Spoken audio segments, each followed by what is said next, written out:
ओम नारायण नारायण नारायण नारायण। दोस्तों ये वीडियो बनाना बहुत मुश्किल था, सच सच कह रहा हूँ, बहुत मुश्किल था ये वीडियो बनाना। 2020 की जो 75 के करीब बॉलीवुड की फिल्मों के मैंने रिव्यू किए हैं, उसमें से बड़ी मुश्किल से मैंने 15 नाम अलग से छाट कर निकाले थे हमारी टॉप 10 बेस्ट बॉलीवुड की मूवीज़ की लिस्ट के लिए 2020 की। अब बचे हुए जो 60 नाम थे उनमें से मैं यही सोच रहा था कि भाई इसमें से किसे वर्स्ट की लिस्ट में रखूं और किसे निकालूं। ऐसा लग रहा था जिससे इन 60 की 60 फिल्मों को उठाऊं और वर्स्ट मूवीज़ की लिस्ट में डाल दूं। पर मैंने थोड़ा सा कंट्रोल किया कि भाई इतने 60 नाम तो आपको नहीं बता सकता, तो बड़ी मुश्किल से उसमें से मैंने कुछ नाम छाट कर निकाले और पर फिर भी आखिर में 35 नाम तो बच ही गए। तो ये 35 फिल्में मैं आपको बताने जा रहा हूँ जिन्होंने मुझे 2020 में सच में टॉर्चर किया। चलिए ज़्यादा समय मैं आपका नहीं लूँगा, 35 नाम आपको बताने हैं। तो 35 नंबर पर है सब कुशल मंगल। पद्मिनी कोल्हापुरी जी के बेटे प्रियंक शर्मा और रवि किशन जी की बेटी रीवा किशन की ये पहली फिल्म है और उनके साथ में फिल्म में अक्षय खन्ना, सुप्रिया पाठक, सृज कौशिकिन जैसे अनुभवी कलाकार भी थे। पर फिर भी इस फिल्म के लिए मैं बस 2 ही शब्द कहूँगा, नॉनसेंस और एम्बेरेसिंग। 34 नंबर पर है भंगरा पाले। विकी कौशल के छोटे भाई की ये पहली फिल्म है। 2020 के पहले शुक्रवार को सब कुशल मंगल के साथ में ही इस फिल्म को थिएटर में रिलीज़ किया गया था और ये एक ऐसी फिल्म है जिसे देखने के बाद में हम बस यही सोचते रहते हैं कि क्यों, आखिर क्यों क्यों बनाई ये फिल्म। क्योंकि इसके मेकर्स को भी, ऐसी फिल्मों के मेकर्स को भी पता होता है कि भाई इन फिल्मों को कोई याद नहीं रखने वाला, पर फिर भी बस ऑडियंस को परेशान करने के लिए बनाते रहते हैं ऐसी फिल्में। चलिए छोड़िए, इसके बाद में 33 नंबर पर है जय मम्मी दी। जय मम्मी दी, सनी सिंह, सुप्रिया पाठक और पूनम धिल्लोन इसमें मुख्य भूमिका में है। पर इतनी अच्छी कास्ट होते हुए भी फिल्म पूरी तरीके से डल, अनइंटरेस्टिंग और नॉनसेंस थी। इसके बाद में 32 नंबर पर जो फिल्म है उसे डायरेक्ट किया है बॉलीवुड के सबसे टैलेंटेड, सबसे क्रिएटिव बहुत ही यूनिक और ओरिजिनल ऐसी फिल्में बनाने वाले विक्रम भट्ट की हैक्ट। इतना ही कहूँगा कि इससे अच्छा, इस फिल्म को देखने से अच्छा आप सावधान इंडिया का कोई एपिसोड देख लीजिए, वो आपको ज़्यादा एंटरटेन करेगा। बहुत ही ज़्यादा वियर्ड, वाहियात और दिमाग से पैदल फिल्म में से कहूँगा हैक्ट को।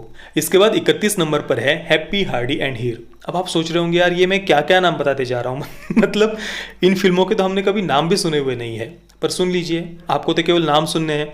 मैंने इन फिल्मों को थिएटर में बैठकर 2-2, ढाई-ढाई, 3-3 घंटे झेला है, तो यार नाम सुन लीजिए कम से कम। तो हैप्पी, हार्डी एंड हीर, हिमेश रेशमिया ने इस फिल्म की कहानी को लिखा है। फिल्म को म्यूजिक भी हिमेश रेशमिया ने दिया है और फिल्म में मुख्य भूमिका में भी हिमेश रेशमिया ही है। इस फिल्म को हम 2 घंटे लंबा हिमेश रेशमिया का एक असहनीय एल्बम कह सकते हैं। सच में बहुत बहुत मुश्किल था इस फिल्म को थिएटर में बैठकर देखना। इसके बाद 30 नंबर पर है 2020 की लव आजकल। एक इमोशनलेस, नॉनसेंस, अनइंटरेस्टिंग ऐसी फिल्म जिसमें ज़बरदस्ती डिप्रेशन और एंग्जाइटी को रोमांटिसाइज किया है। बहुत ही पकाऊ फिल्म थी। इसके बाद 29 नंबर पर जो फिल्म है उसे मैं वर्स्ट तो नहीं कहूँगा, पर काफ़ी डिसअपॉइंटिंग फिल्म थी, भूत पार्ट 1।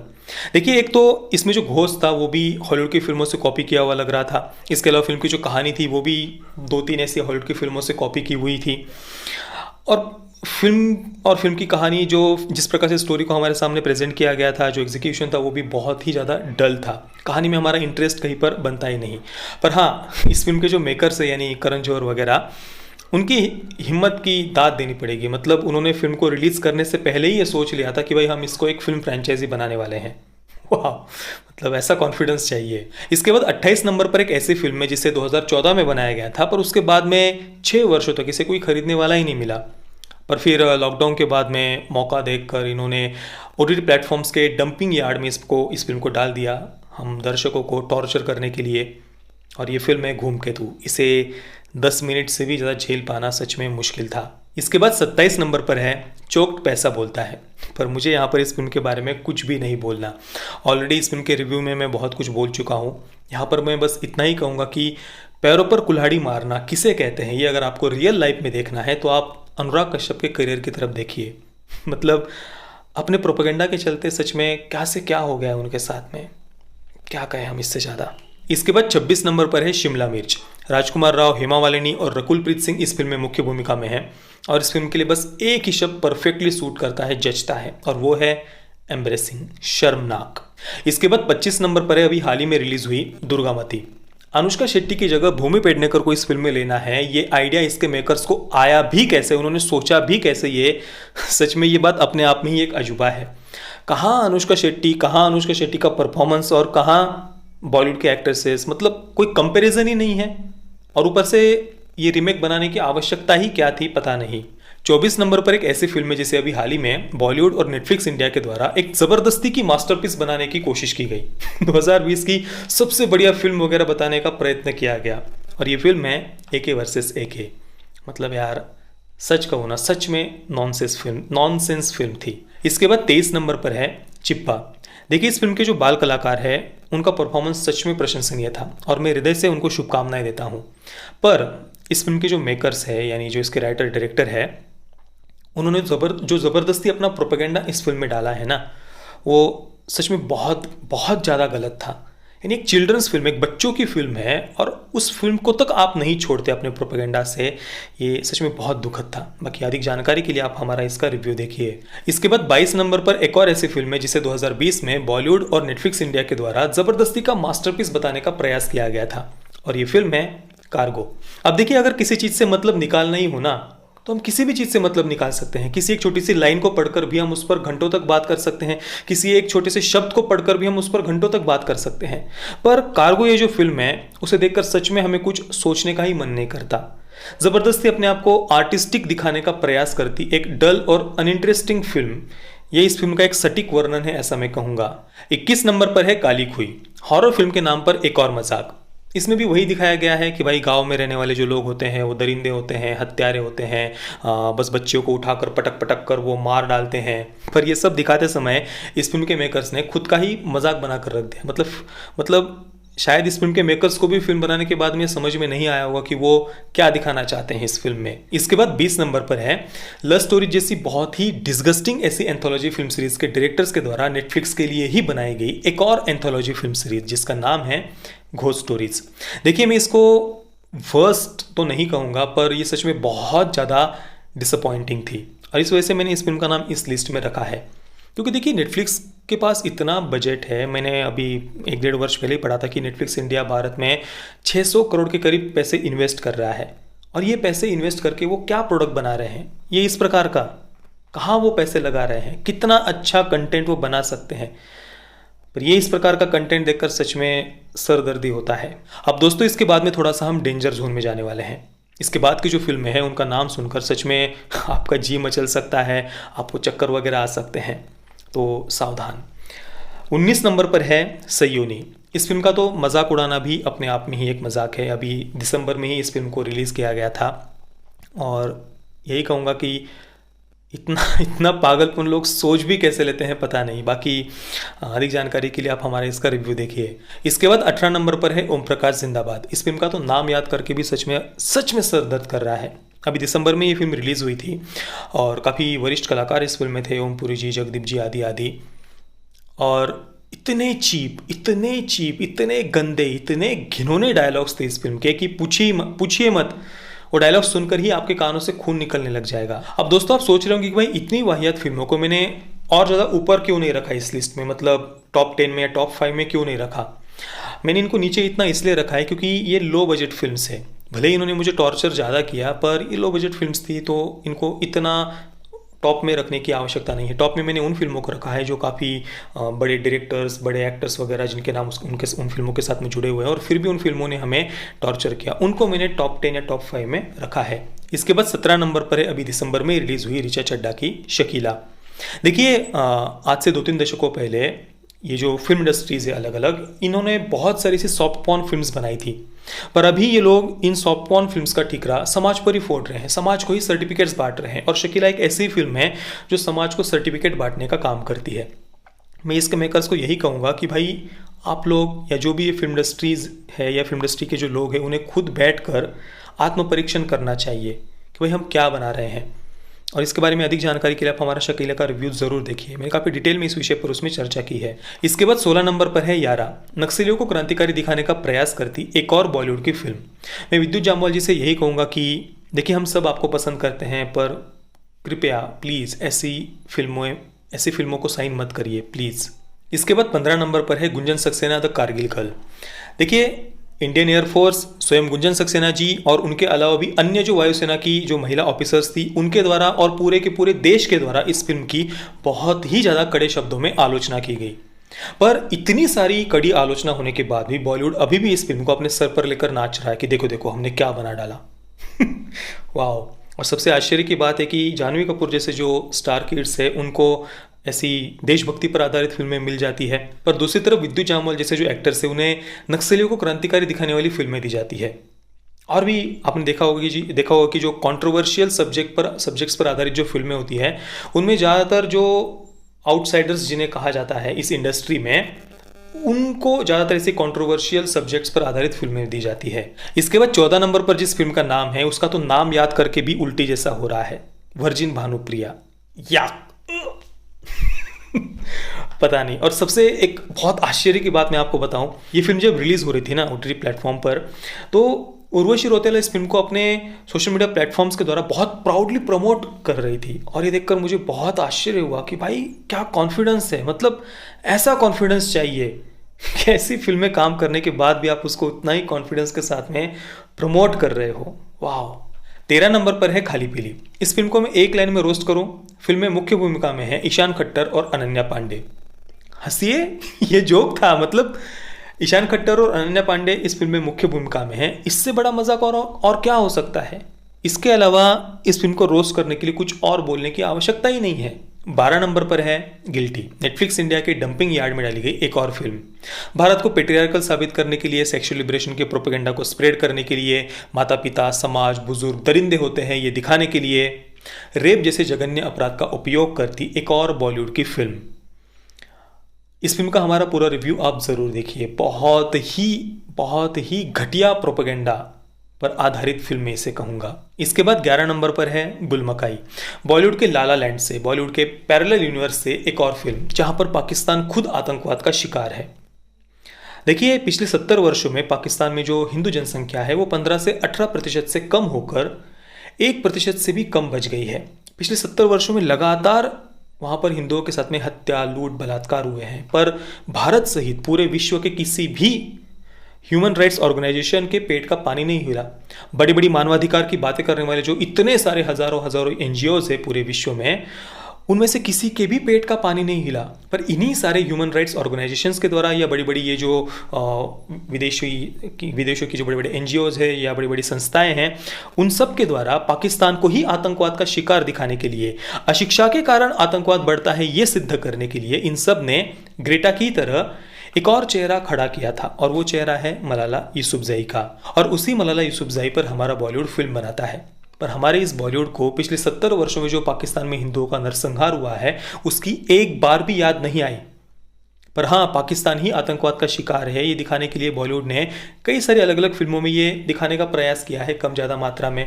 यहाँ तक कि अफगानिस्तान के जो शरणार्थी कैंप है उन पर भी बॉलीवुड ने फिल्में बनाई हुई है, पर भारत के जो हिंदू शरणार्थी कैंप है वो बॉलीवुड को कभी भी दिखाई नहीं देते। और उससे भी आश्चर्य की बात पता है क्या है दोस्तों, ये जो गुलमकाई फिल्म है इसमें बॉलीवुड के जितने भी मंझे हुए कलाकार हम जिनको कहते हैं ना, उनमें से लगभग आधे के करीब कलाकार बॉलीवुड के इस फिल्म में दिखाई देते हैं हमें। जैसे कि अतुल कुलकर्णी, दिव्या दत्ता, मुकेश ऋषि, उनसे लेकर के पंकज त्रिपाठी, इन जैसे कई सारे बड़े बड़े कलाकार इस फिल्म में हमें देखने को मिलते हैं। वाह। 10 नंबर पर है इंदु की जवानी। बॉलीवुड के लाला लैंड से, बॉलीवुड के पैरेलल यूनिवर्स से एक और फिल्म जहाँ पर पाकिस्तानी बहुत नेक दिल है, बहुत अमन पसंद है, बहुत ज़मीर के पक्के हैं, बहुत ही ईमान के पक्के हैं, बहुत ही महिलाओं का सम्मान करते हैं, बहुत ज़्यादा दूसरों की मदद करते हैं। और इसके विरुद्ध उसकी दूसरी तरफ जो भारतीय हैं वो इसके बिल्कुल अपोजिट है। ऐसे इस बॉलीवुड के लाला लैंड से, पैरेलल यूनिवर्स से एक और फिल्म इंदु की जवानी। इसके बाद 9 नंबर पर है मिसेस सीरियल किलर।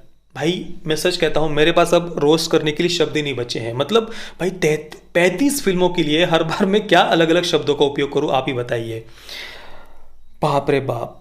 इतना ही कहूँगा कि भाई नेटफ्लिक्स इंडिया खुले में शौच करना बंद कर दो यार। सच कहता हूँ, किसी को अगर मानसिक रूप से अस्थिर करना है ना तो उसे ये फिल्म दिखा दीजिए, मिसेस सीरियल किलर। दोस्तों, इसके बाद 8 नंबर पर जो फिल्म है ना, उसे बहुत सारे क्रिटिक्स ने साल की सबसे बढ़िया फिल्म वगैरह कहा है, मास्टरपीस वगैरह कहा है। और मुझे सच में आश्चर्य होता है कि क्या उन क्रिटिक्स को इस फिल्म में कुछ भी प्रॉब्लमेटिक नजर नहीं आया। मतलब सीरियसली, इस फिल्म के लिए कहा गया है कि भाई सत्य घटनाओं से प्रेरित है ये फिल्म। मतलब एक परिवार है जहाँ पर रेप जैसा जघन्य अपराध करने वाले लोग रहते हैं। अब क्या इस फिल्म के मेकर्स ये देखने के लिए गए थे कि क्या वो परिवार अपने घर के बाहर गौ माता को बांधता है या नहीं, वो गौ माता की पूजा करता है या नहीं, गौ माता को खाना खिलाए बगैर वो खाना खाता है या नहीं, या उस घर में रोज़ सुबह श्रीमद् भगवद गीता का पाठ होता है या नहीं, या उस घर का जो मुखिया है उसने मौन व्रत रखा है या नहीं, या उस घर का जो मुखिया है वो दिन भर पूजा करता रहता है या नहीं, ये बार बार मंदिर के सामने जाकर हाथ जोड़ता है या नहीं, या अपने माँ की रात को सोते समय पाँव दबाता है या नहीं, या फिर जितनी भी सनातन संस्कृति के प्रतीक है, हर सनातन संस्कृति के प्रतीक का हो सके उतना निगेटिव वे में फिल्म में दिखाया गया है। इवन रेप जैसा जघन्य अपराध करने से पहले उस घर के जो जो एक बलात्कारी इसको दिखाया है वो रामायण या श्री कृष्णा वगैरह इन जैसे सीरियल देख रहे हैं टीवी पर। मतलब सीरियसली आप कह रहे हो सत्य घटनाओं से प्रेरित है? क्या इस फिल्म के मेकर्स ये देखने के लिए गए थे वो लोग उस घर में क्या कर रहे हैं? मतलब अपना जो भी आपका प्रोपेगेंडा है उसको स्प्रेड करने के लिए आप रेप जैसे जघन्य अपराध का उपयोग कर रहे हैं। ये कितना ज़्यादा दुखद और कितना भयानक है आप देखिए। इसके बाद 7 नंबर पर एक और ऐसी फिल्म है जो बॉलीवुड के ला ला लैंड से है, बॉलीवुड के पैरेलल यूनिवर्स से है। फिल्म का नाम है स्ट्रीट डांसर 3D। इस फिल्म में भी वही पैरेलल यूनिवर्स से है, ला ला लैंड से है बॉलीवुड के। मतलब वही पाकिस्तानी बहुत नेक दिल होते हैं, बहुत मासूम होते हैं, ईमान के पक्के होते हैं, ज़मीर के पक्के होते हैं, बहुत ज़्यादा दूसरों की केयर करते हैं, दूसरों की मदद करते हैं। और इसके अपोजिट जो भारतीय हैं वो इसके बिल्कुल अपोजिट होते हैं, वे धोखेबाज होते हैं, मक्कार होते हैं भारतीय वगैरह वगैरह। मतलब सच कहता हूँ ऐसी फिल्में पाकिस्तानी में देखते होंगे ना तो उनको भी हंसी आती होगी कि वाह वाह, मतलब कैसे दिखा रहा है बॉलीवुड हम लोगों को। इसके बाद 6 नंबर पर है नेटफ्लिक्स इंडिया के डंपिंग यार्ड में डाली गई एक और फिल्म डॉली किटी और वो। विवाहित राधा और वर्जिन अंसारी की ये प्रेम कहानी है। इस फिल्म का अगर संक्षेप में मुझे वर्णन करना हो तो मैं ये कहूँगा कि लिबरल्स के जितने भी प्रोपेगेंडा है अलग अलग प्रकार के, वो सारे प्रोपेगेंडा अगर आपको एक फिल्म में देखने हैं तो उस फिल्म का नाम है डॉली किटी और वो। मैं आप सबसे रिक्वेस्ट करता हूं कि इस फिल्म का जो मेरा फिलोसॉफी एक्सप्लेनेशन वाला वीडियो है वो आप सभी ज़रूर देखिए। अब दोस्तों हम टॉप 5 वर्स्ट फिल्म्स की लिस्ट तक पहुंच चुके हैं, दिल थाम कर बैठिए। 5 नंबर पर है बागी 3। ये फिल्म भी बॉलीवुड का जो ला ला लैंड है या बॉलीवुड का जो एक पैरेलल यूनिवर्स है उससे प्रेरित है, ऐसा हम कह सकते हैं। वैसे इस फिल्म का तो रोस्ट करने की भी आवश्यकता नहीं है, कुछ बोलने की आवश्यकता ही नहीं इस फिल्म का मजाक उड़ाने के लिए, क्योंकि बागी 3 ये नाम अपने आप में ही एक मजाक है, अपने आप में ही एक गाली बन चुका है ये शब्द, ऐसा भी हम कह सकते हैं। सबसे ज़्यादा मजाकिया और प्रॉब्लमेटिक बात तो ये थी कि इसमें ये दिखाया गया है कि भाई सीरिया का एक जो ISIS की तरह जो आतंकवादी संगठन है ना, उसको जो सुसाइड बॉम्बर्स है वो भारत का एक गुंडा प्रोवाइड करता है, इंद्रपाल नाम का गुंडा जो तिलक वगैरह लगाता है। इस प्रकार से एक इंद्रपाल लांबा नाम का जो एक भारत का गुंडा है, क्रिमिनल है, वो सीरिया के ISIS जैसे आतंकवादी संगठन को सुसाइड बॉम्बर्स प्रोवाइड करता है और उन सुसाइड बॉम्बर्स को बड़ा रोते धोते हुए दिखाया है। मतलब उनके प्रति सिंपैथी पैदा की गई है हमारे मन में। वाह वाह। इसके बाद 4 नंबर पर है अक्षय कुमार की लक्ष्मी। ओरिजिनल फिल्म तो ठीक ठाक थी पर फिर बॉलीवुड ने अपनी क्रिएटिविटी दिखाई कि चलो हमें क्रिएटिविटी दिखानी है। और क्या क्रिएटिविटी दिखाई बॉलीवुड ने इस फिल्म में कि भाई उन्होंने जो राघव नाम का कैरेक्टर है उसका नाम आसिफ कर दिया और थोड़ा सा हिंदूफोबिया का तड़का लगा दिया। हो गई बॉलीवुड की क्रिएटिविटी पूरी। वाह। और अब साल की 3 नंबर की सबसे घटिया फिल्म है वरुण धवन की कूली नंबर 1। अब तो मुझे हंसी भी नहीं आ रही। जैसे जैसे 2020 खत्म होते गया ना वैसे वैसे बॉलीवुड और भी ज़्यादा डिस्गस्टिंग होते गया, वर्स्ट से वर्स्ट होते गया। मतलब हम इमेजिन नहीं कर सकते उतनी वाहियात फिल्में बॉलीवुड ने हमारे सामने परोस दी है। और अब साल की 2 नंबर की सबसे घटिया, सबसे डिस्गस्टिंग वर्स्ट फिल्म है सड़क 2। यक। अभी भी सुन वो नाम याद करके भी ना ऐसे शरीर कांप रहा है। मतलब मेरे जीवन का सबसे भयानक एक्सपीरियंस मैं कहूँगा सड़क 2 को देखना। इससे ज़्यादा मैं कुछ नहीं कहना चाहता। अब दोस्तों आप में से बहुत सारे मित्र सोच रहे होंगे कि भाई अब कौन सी फिल्म रह गई, लगभग सारी घटिया फिल्मों के नाम तो मैंने बता ही दिए हैं, तो अब 1 नंबर पर साल की सबसे फर्स्ट फिल्म कौन सी होगी? गेस करिए। मैं ये नाम बता रहा हूँ उसके पहले आप कमेंट सेक्शन में लिखिए कि कौन सी होगी। आपने क्या गेस किया मुझे बताइए। साल की सबसे वर्स्ट फिल्म मैं कौन सी बताने वाला हूँ? वो फिल्म है विधु विनोद चोपड़ा की शिकारा। दोस्तों 1990 में जो लाखों लाखों कश्मीरी हिंदुओं का नरसंहार हुआ, उनके साथ में जो हत्या, लूट, बलात्कार हुए, जो उनका पलायन हुआ, उस पर आधारित ये फिल्म ना केवल हमारे जख्मों पर नमक छिड़कती है, उल्टा ये फिल्म हमारे जख्मों पर तेजाब छिड़कती है, एसिड छिड़कती है। इस फिल्म को देखकर सच में खून के आंसू रोने का मन करता है। ये फिल्म तो डिस्गस्टिंग थी ही, पर उससे भी ज़्यादा डिस्गस्टिंग या उससे भी ज़्यादा हर्ट कर देने वाली बात ये थी कि इसके जो मेकर है विधु विनोद चोपड़ा, उनका जो एक एरोगेंट, एक अहंकार से भरा हुआ जो व्यवहार था ना, जो हमें इस फिल्म के स्क्रीनिंग के समय देखने को मिला। वहाँ पर जो एक कश्मीरी हिंदू महिला फूट फूट कर रोई थी इस फिल्म को देखकर, उसके साथ में जैसा व्यवहार वहाँ पर किया गया, या उसके बाद में कॉलेज में भी विधु विनोद चोपड़ा ने जो एक बात कही थी, इस फिल्म की जो आलोचना कर रहे हैं उन्हें गधे वगैरह ऐसा कुछ कहा था। ये जो उनका अहंकार से भरा हुआ व्यवहार है ना, उस बात ने सच में और भी ज़्यादा हर्ट किया, और इस कारण से ये फिल्म इस लिस्ट में डिजर्व करती है टॉप पर होना। तो दोस्तों ये थी मेरी 35 2020 की सबसे वर्स्ट फिल्म्स बॉलीवुड की।